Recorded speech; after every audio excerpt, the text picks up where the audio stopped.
Hey everyone, today we're going to make a chocolate sour cream pound cake. It's actually pretty easy to put together even though it is a scratch cake, but it's really chocolatey, super moist, and it is all covered in a chocolatey glaze.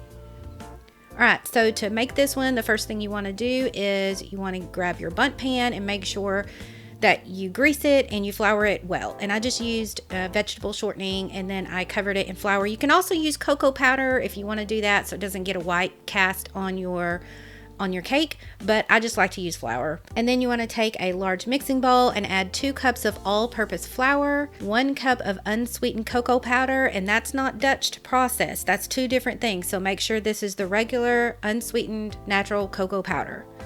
And then you're going to add in 1.5 teaspoons of baking powder. Always check your baking powder. Make sure it's not more than 6 months old or your cakes may not rise properly. And then you're going to add in 1 teaspoon of baking soda.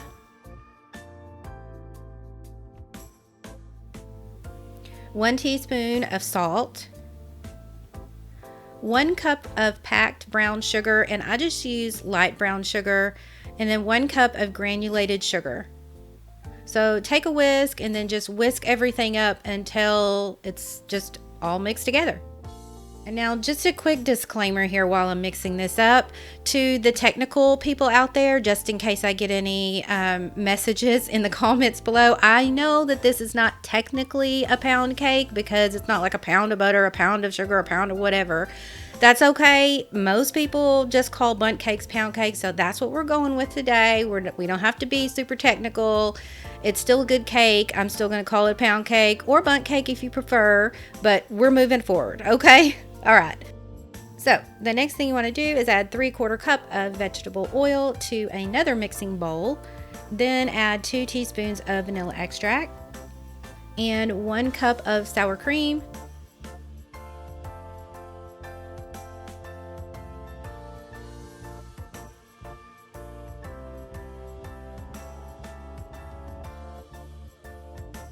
Then you want to add in 3 large eggs.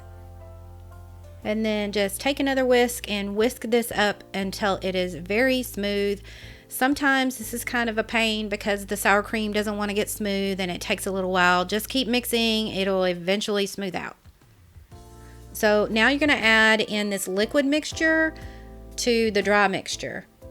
So just add all of it in there together. And then you're going to mix this and mix it on medium to start with, just so it doesn't, shoot out everywhere. And then you can mix it on medium high. Just make sure you're not mixing on super high. So just keep mixing until it is well combined. Make sure not to mix too long. I'm going to show you right here exactly how long I'm mixing so that you know that how fast to go and how long to mix, basically. So the important factor is that you not mix too long because scratch cakes really don't do too well when you mix too long. They can get really kind of dense and dry, kind of a rubbery feel to them or texture to them. Always scrape down the sides and the bottom of the bowl. And now you're going to add 1 cup of hot coffee or water. Don't freak out about the coffee. It does not make it taste like coffee. You won't taste it. It just kind of enhances the chocolate flavor. But if you don't have coffee, it's not the end of the world. Just add hot water. That will work just as well.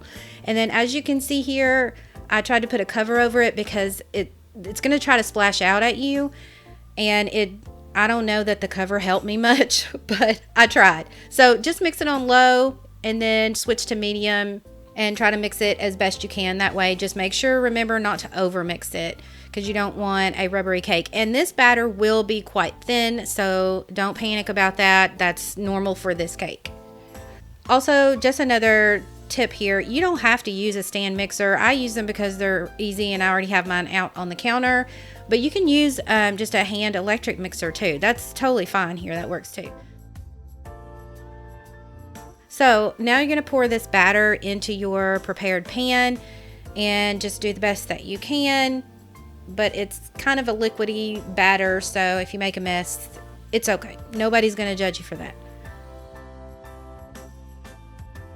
So once you get it in the pan, you're going to bake it at 325 degrees Fahrenheit for 45 to 55 minutes. and a toothpick inserted into it will come out with a few moist crumbs on it, or it'll come out clean. Either way, just make sure that there's no raw batter coming out on the toothpick. So now you're going to set it on the rack, and you can let it cool in the pan for, 15 minutes or so, and then you want to flip it over.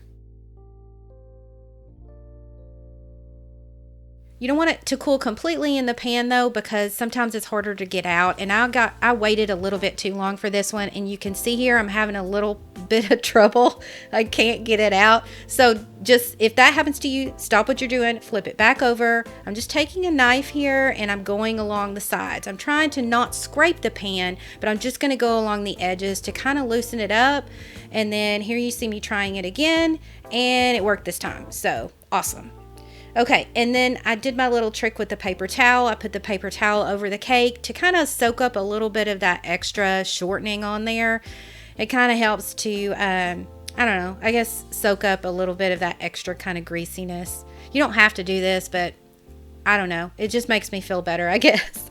So let that cake cool while you make the glaze. And the glaze is 2 cups of semi-sweet chocolate chips and about a 1/4 cup of milk or cream. So just add that to a saucepan, and then you're gonna melt everything over medium. Try not to melt it too fast or at too high of heat, or you're gonna scorch the chocolate. So be patient with it, melt it until it is completely smooth, and then check it for the consistency. You might have to add a little bit more milk, and you can see that I'm doing that here.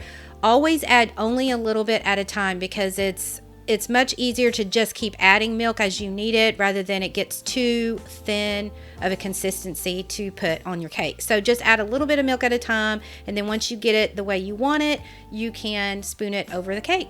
And this will make a bunch of glaze, okay? So you can always just do half of the glaze if you want. You're basically using an entire package of the 12-ounce semi-sweet chocolate chips, but you can use half if you want to do that. So I hope that you love this one. It really is an easy scratch cake to make. So if you're just getting started making scratch cakes, this is perfect to try out. Your whole family's gonna love it. Mine did, my neighbors loved it. So it's one of my go-to chocolate cakes. All right guys, happy cake baking, and I will see you in the next video.